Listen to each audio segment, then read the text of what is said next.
إن الله وملائكته يصلون على النبي يا أيها الذين آمنوا صلوا عليه وسلموا تسليما.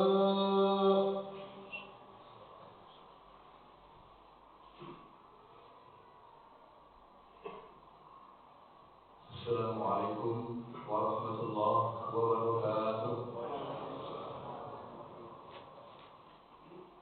الله أكبر الله أكبر الله أكبر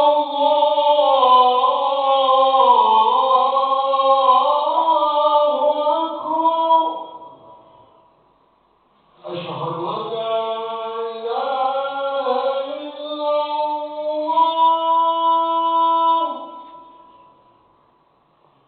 أشهد أن لا إله إلا الله.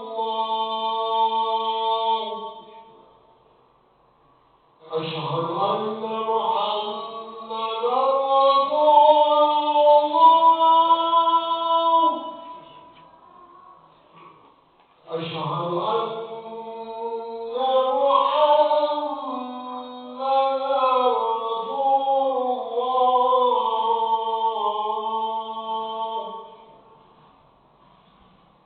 حي على الصلاة.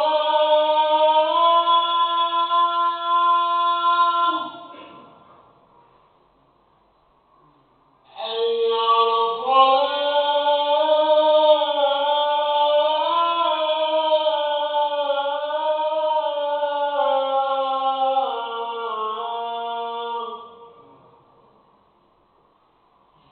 حي على الفلاح.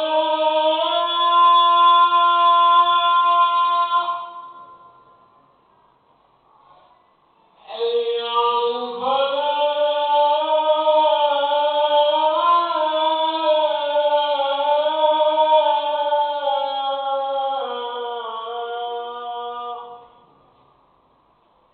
الله أكبر الله أكبر. لا إله إلا الله.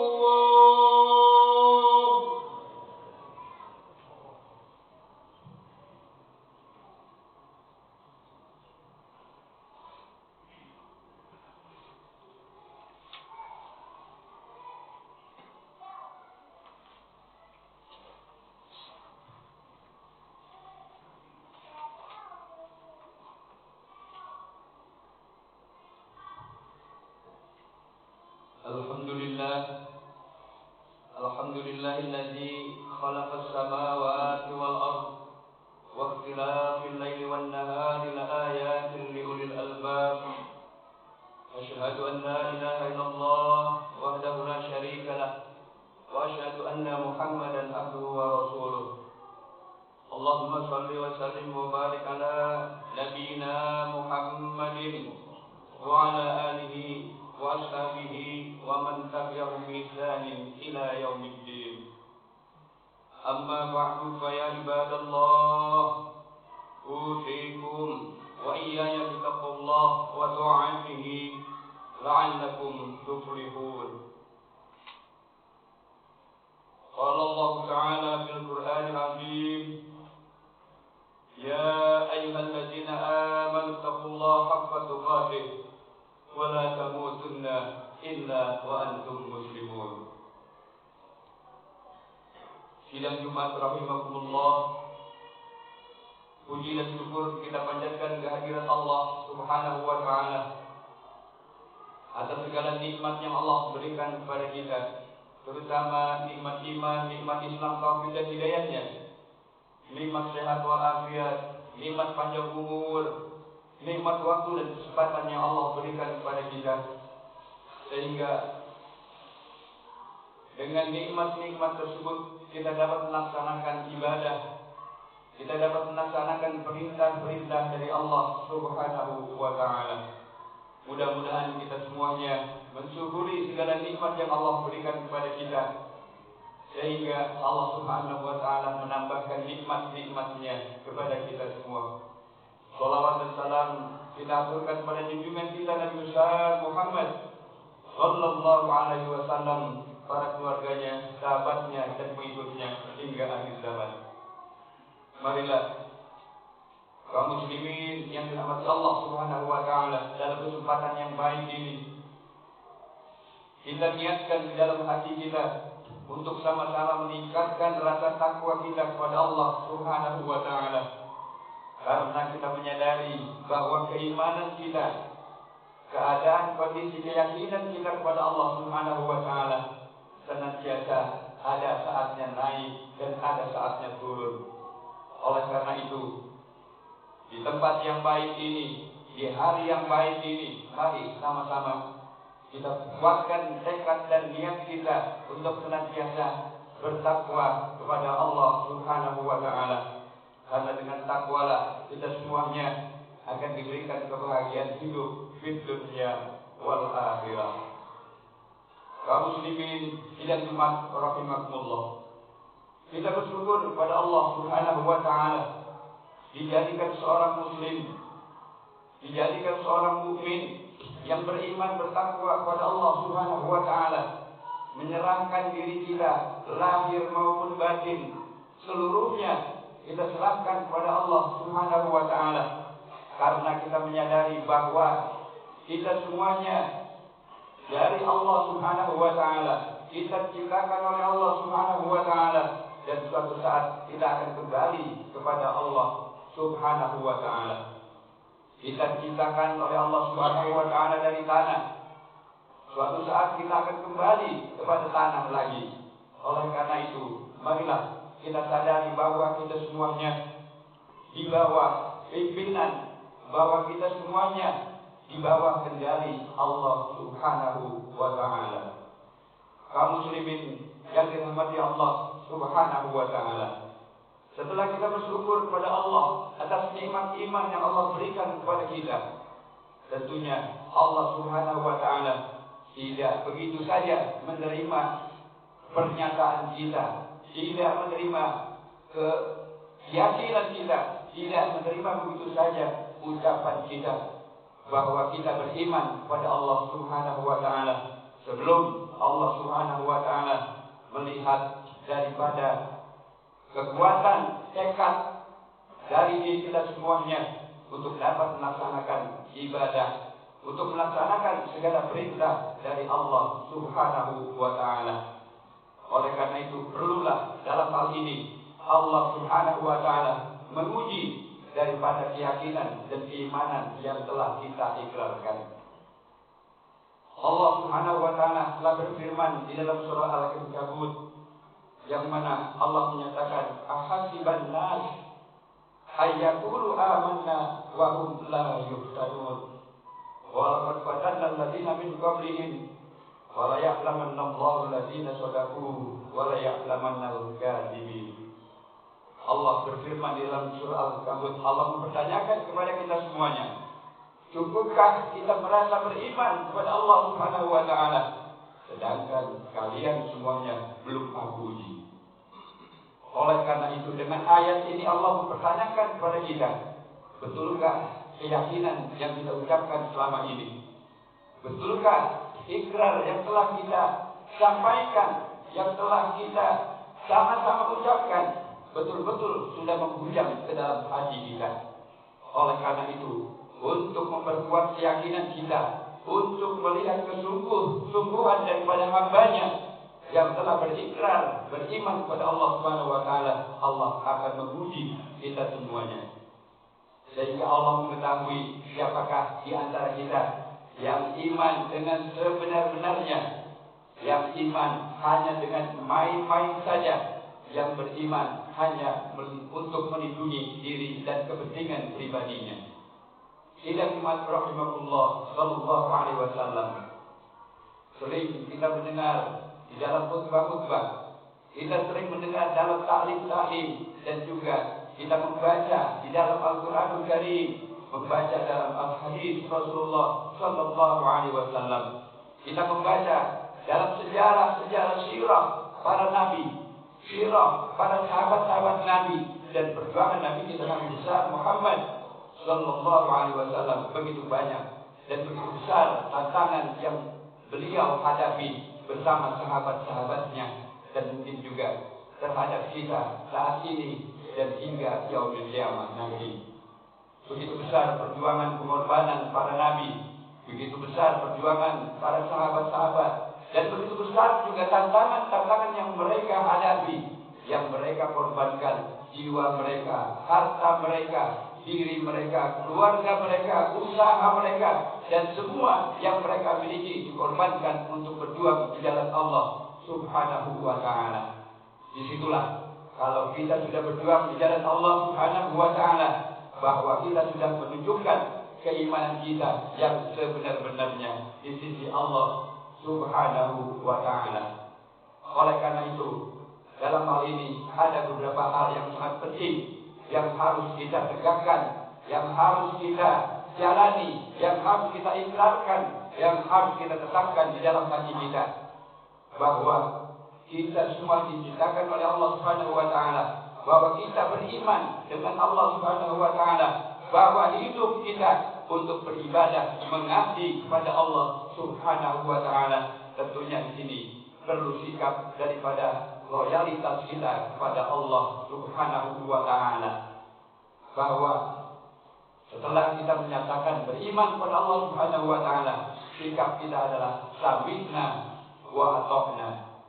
Di dalam surah Al-Ahzab Allah menyatakan, jika Allah sudah menentukan perintah, jika Allah sudah memberikan aturan kepada kita semua, kepada orang-orang muslim, kepada orang-orang yang beriman, tidak ada lain dan tidak ada bukan. Pilihan kita adalah sami'na wa ata'na. Kita dengar dan kita taat, kita siap menerima perintah dari Allah Subhanahu wa ta'ala. Kita siap mengorbankan apa yang kita miliki, kita korbankan jiwa kita korbankan harta kita, dan kita korbankan seluruhnya yang Allah telah berikan kepada kita semua. Baru Allah akan menilai kita sebagai mukmin yang sebenar-benarnya. Jadi sikap sami'na wa ata'na sangat penting bagi kita untuk menjaga keimanan dan kebenaran daripada ucapan dan ikrar kita selama ini di sisi Allah Subhanahu wa ta'ala. Sidang Jumat rahimakumullah sallallahu alaihi wasallam, di samping kita loyal kepada agama kita loyal kepada perintah Allah Subhanahu wa ta'ala, kita setia dengan Rasulullah sallallahu alaihi wasallam, dan kita berniat untuk mengikuti jejak perjuangan mereka. Tidak kita lupakan juga dalam hal ini adalah di samping kita hablum minallah, tentunya kita bersikap hablum minan nas untuk memperkuat keimanan dan keyakinan kita. Karena kita tidak dapat menjalani apa yang Allah perintahkan kepada kita tanpa bantuan daripada saudara-saudara kita, saudara-saudara seiman, saudara-saudara sekeyakinan kita, untuk memperkuat daripada agama Allah, untuk memperkuat daripada perintah Allah Subhanahu wa ta'ala dan perintah daripada Rasulullah sallallahu alaihi wasallam. Oleh karena itu, bagaimana kita lihat perjuangan para sahabat, perjuangan para pengikut-pengikut Nabi besar Muhammad sallallahu alaihi wasallam, disatukannya oleh Nabi kita kaum Muhajirin dengan kaum Ansor untuk memperkuat, untuk mensiarkan, menyebarkan daripada agama kita, agama Islam, agama yang diridhoi oleh Allah Subhanahu wa ta'ala. Sidang Jumat rahimakumullah sallallahu alaihi wasallam, Allah Subhanahu wa ta'ala menyatakan di dalam Al-Quran, sering kita dengar, wa ta'awanu 'alal birri wat taqwa wa la ta'awanu 'alal ismi wal 'udwan. Saling tolong-menolonglah kalian di dalam kebaikan, di dalam kebenaran, di dalam menegakkan segala perintah Allah Subhanahu wa ta'ala. Wa la ta'awanu 'alal ismi wal 'udwan. Janganlah saling tolong-menolong dalam perbuatan dosa dan perbuatan yang jauh dari ridho Allah Subhanahu wa ta'ala. Artinya, bahwa dalam hal ini kita hidup sebagai muslim, kita semuanya dipersaudarakan oleh Allah Subhanahu wa taala. Innamal mu'minuna ikhwatun. Sesungguhnya kita sebagai orang-orang yang beriman merupakan saudara untuk sama-sama kita akan hidup bahagia di dunia wal akhirah dengan keimanan yang kita miliki bersama. Oleh karena itu dalam hal ini Allah juga berfirman di dalam ayat-ayat yang lain dan di banyak tempat ayat-ayat yang Allah jelaskan kepada kita, terutama yang sering kita baca, wa ta'awanu 'alal birri wat taqwa wa la ta'awanu 'alal ismi wal udwan wa tawashaw bil haqq wa tawashaw bis sabri wa tawashaw bil marhamah. Saling menasihatilah di antara kita dengan kesabaran di dalam menjalankan kebenaran. Saling menasihatilah kita di dalam menegakkan kebenaran ini. Saling membantulah di antara kita untuk memperkuat keyakinan dan keimanan yang kita miliki. Jamaah sidang Jumat yang dimuliakan Allah Subhanahu wa taala. Oleh karena itu, keimanan yang kita miliki saat ini, mari sama-sama kita jaga dengan meningkatkan komitmen kita kepada Allah Subhanahu wa taala, agar Allah Subhanahu wa taala menjaga keimanan kita, agar Allah Subhanahu wa taala memelihara keyakinan kita dengan kesungguhan tekad daripada kita semuanya bahwa kita siap menjalankan perintah Allah Subhanahu wa taala. Kami dengar dan kami taat ya Allah ya Rasulullah untuk menjalankan semua ini, dan tentunya untuk memperkuat keimanan kita, untuk mensiarkan agama kita, untuk mengamalkan segala perintah Allah Subhanahu wa taala. Kita tidak bisa menjalankan sendiri-sendiri. Tidak bisa kita menjalankan secara nafsi-nafsi. Namun dalam hal ini perlu daripada interaksi, kerjasama dari kita semuanya, sesama muslim maupun sesama orang-orang yang beriman. Semoga dengan keyakinan kita kepada Allah Subhanahu wa taala, dengan meningkatkan ukhuwah Islamiyah di antara kita semuanya, mudah-mudahan iman kita semakin teguh dan agama kita diberikan kemenangan oleh Allah Subhanahu wa taala, dan kita semuanya mendapatkan kebahagiaan di dunia wal akhirah. Barakallahu li wa lakum fil Qur'anil azim wa nafa'ani wa iyyakum bima fihi minal ayati wa dzikril hakim wa taqabbala minni wa minkum tilawatahu innahu huwal ghafurur rahim. Allahumma barik ala sayyidina wa nabiyyina wa habibina wa syafi'ina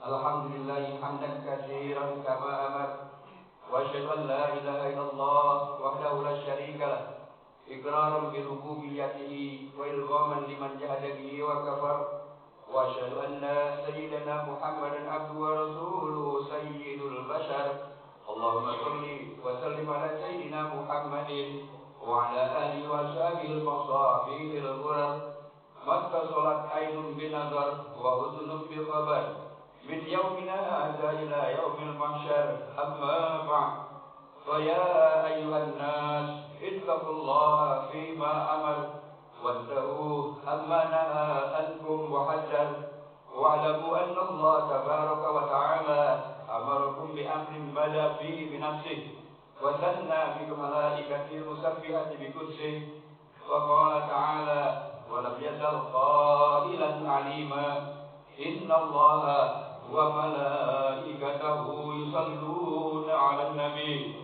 ya ayyuhalladzina amanu sallu 'alaihi wa sallimu taslima.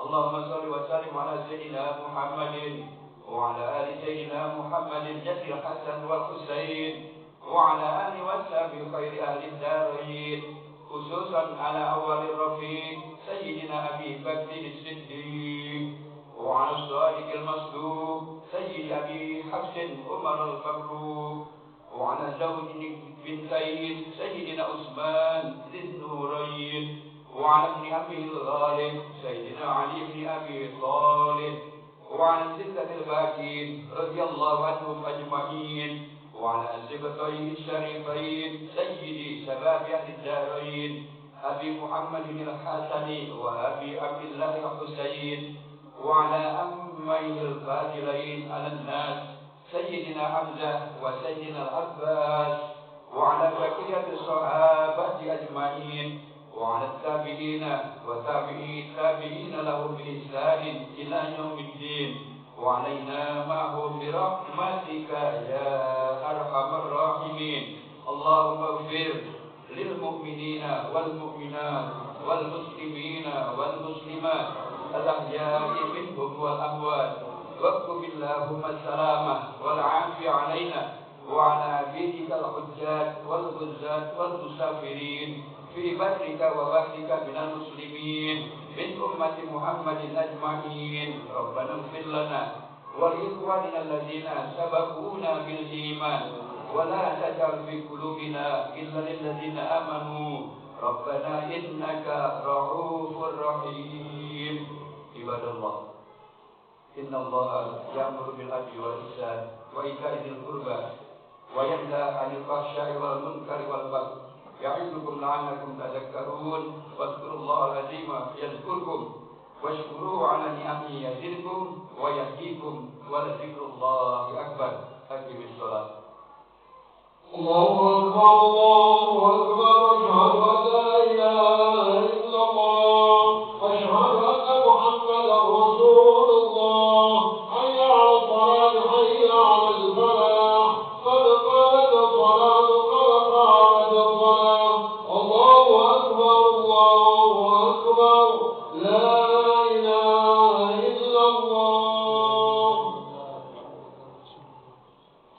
صلوا صفوفكم فإن تسلية الصفوف من تمام الصلاة. Mohon sok diluruskan, dirapatkan demi kesempurnaan salat kita.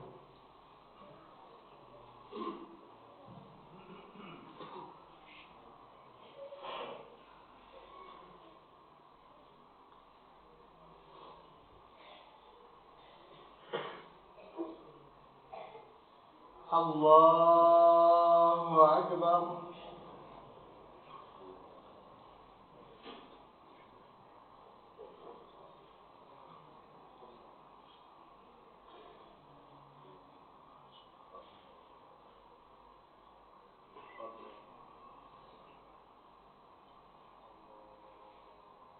بسم الله الرحمن الرحيم. الحمد لله رب العالمين الرحمن الرحيم مالك يوم الدين إياك نعبد وإياك نستعين اهدنا الصراط المستقيم صراط الذين أنعمت عليهم غير المغضوب عليهم ولا الضالين.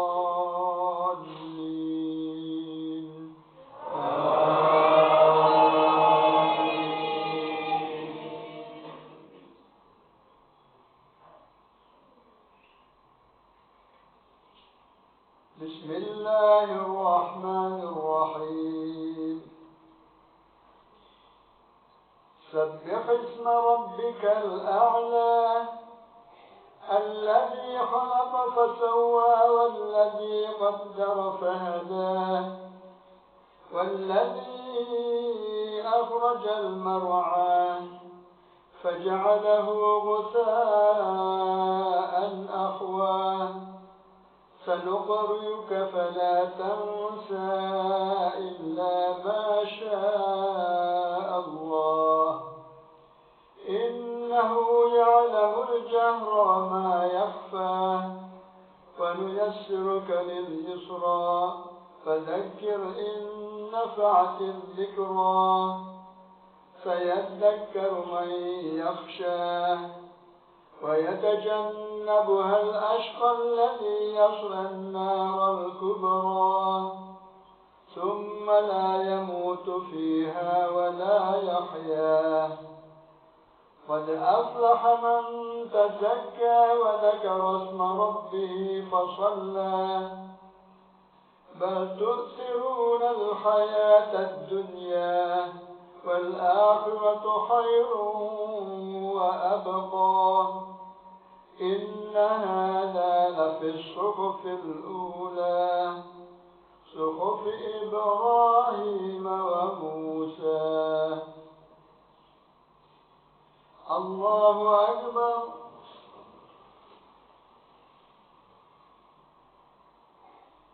سمع الله لمن حمده.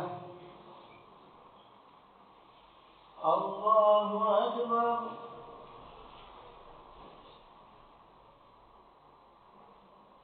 الله أكبر.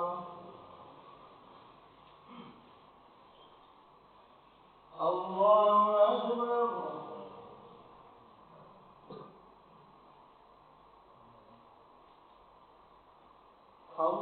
الله أكبر.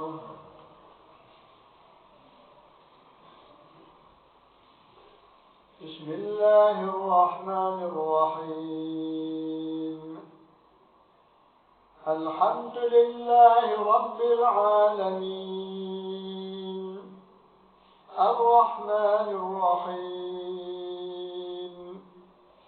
مالك يوم الدين إياك نعبد وإياك نستعين اهدنا الصراط المستقيم صراط الذين أنعمت عليهم غير المغضوب عليهم ولا الضالين.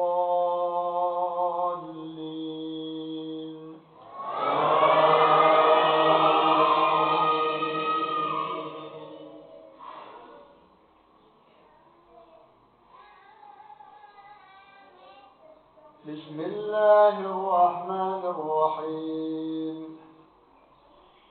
هل أتاك حديث الغاشية وجوه يومئذ خاشعة عاملة ناصبة تصلى نارا حامية تسقى من عين آنية ليس لهم طعام إلا من ضريع لا يسمن ولا يغني من جوع وجوه يومئذ ناعمة لسعيها راضية في جنة عالية لا تسمع فيها لاغية فيها عين جارية فيها سرر مرفوعة وأكواب موضوعة ونمارق مصفوفة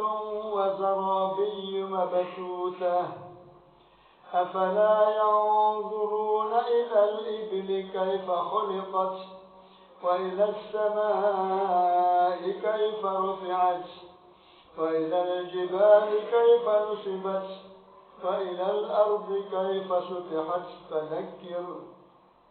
فذكر إنما أنت مذكر لست عليهم بمسيطر إلا من تولى وكفر فيعذبه الله العذاب الأكبر إن إلينا إيابهم ثم إن علينا حسابهم. الله أكبر.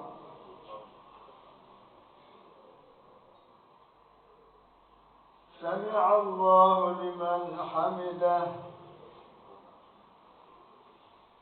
الله أكبر.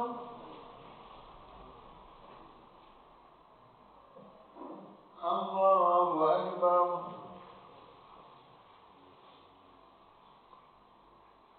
الله أكبر.